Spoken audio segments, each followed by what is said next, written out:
This is a dream come true. This is a Cinderella story, Shaquem Griffin said.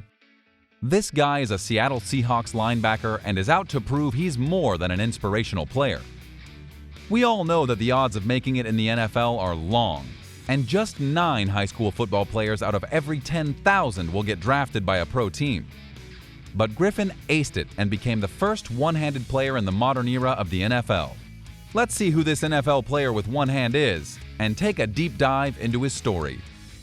Shaquem Griffin, a 6-foot, 227-pound linebacker for the Seattle Seahawks, was born with amniotic band syndrome, a congenital disorder that disrupted the development of the fingers on his left hand. To speak more scientifically, this syndrome is a rare birth defect in which bands of tissue inside the sac of fluid that surrounds a baby in the womb tangle around the baby's body, causing injury. This happens when there's a rupture in the inside sac, also known as the amnion. If left untreated, the amniotic bands wrap tighter around the affected limbs or body parts, which can lead to limb deformity, webbed toes or fingers, or defects of the head, face, or spine. And in the case of this legendary player, it appeared to be his left hand. Every time the hand banged on his bed frame or brushed against his twin brother, streaks of pain burned through his body. When he was 4 years old, the hand was amputated. He played football and baseball and ran track anyway, and he earned a scholarship to the University of Central Florida. He was named 2016 American Athletic Conference Defensive Player of the Year anyway. His eye-popping stats in the 2018 NFL Combine caught the eye of the Seahawks, who chose him in the 5th round of that spring's player draft. He reunited with his brother, second-year cornerback Shaquem Griffin, on Seattle's active roster anyway. He told his story, and in doing so, Shaquem became much more than an anonymous 5th-round pick. He became a symbol for countless kids subjected to similar circumstances. He became a running, tackling, pass-rushing personification of perseverance.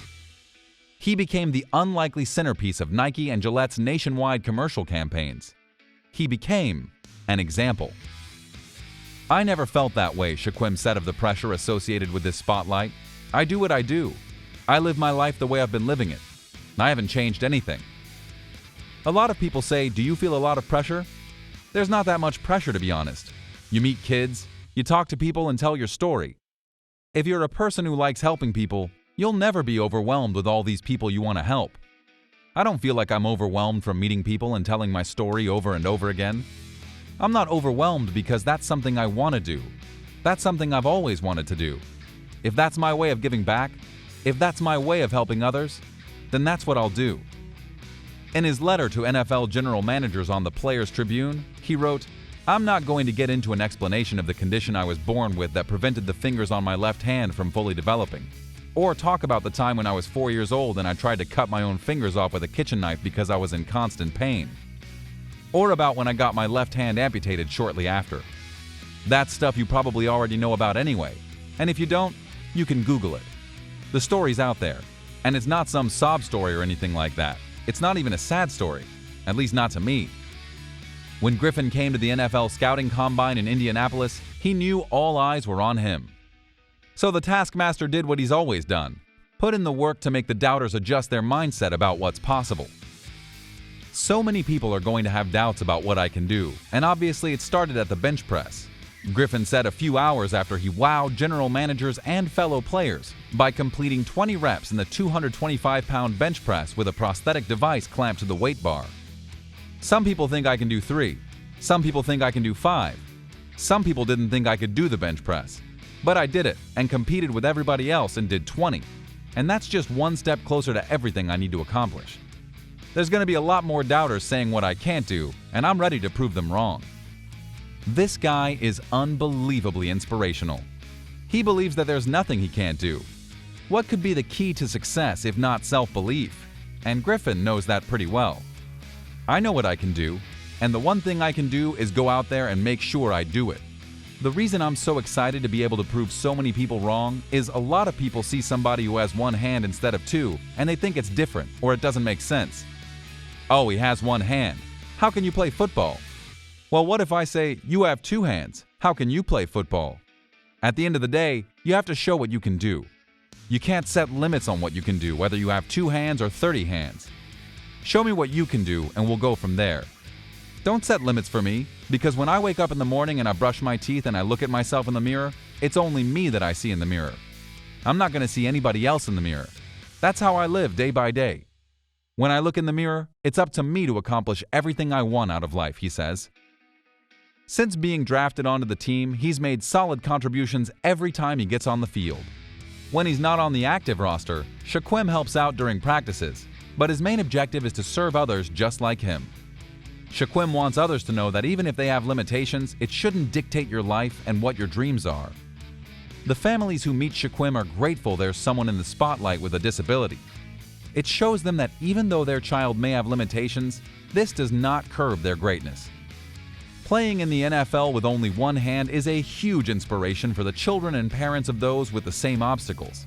And that's exactly what Shaquem hopes for. That others can look at him, see how hard he's worked, and still achieved his dream, even without a left hand. He continues to defy all the odds by making it to the NFL with just one hand, but he thinks he's a better player because of it. During one interview, he had an interesting response when asked how good he'd be if he had both hands. "I probably wouldn't be that good," he said. "I thought about it. I was like, if I had two hands, I don't think I'd be as good as I am now. I think me having one hand made me work even harder than many other people. I feel like if you only put in 1 hour, I probably need to put in 1 hour and 30 minutes, or I need to put in 2 hours."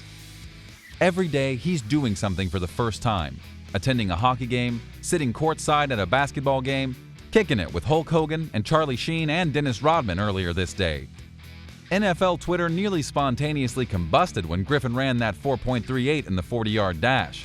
The likes of J.J. Watt, Deion Sanders, and Ryan Shazier all showering him with love. He is universally beloved, a celebrity, the prospect who slew adversity to slay all prospects who slew adversity. His jersey will fly off the shelf the second it hits the shelf.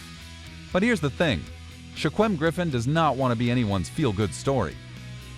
"For me, I know it's more than a feel-good story," he says. "It seems like that to everybody else.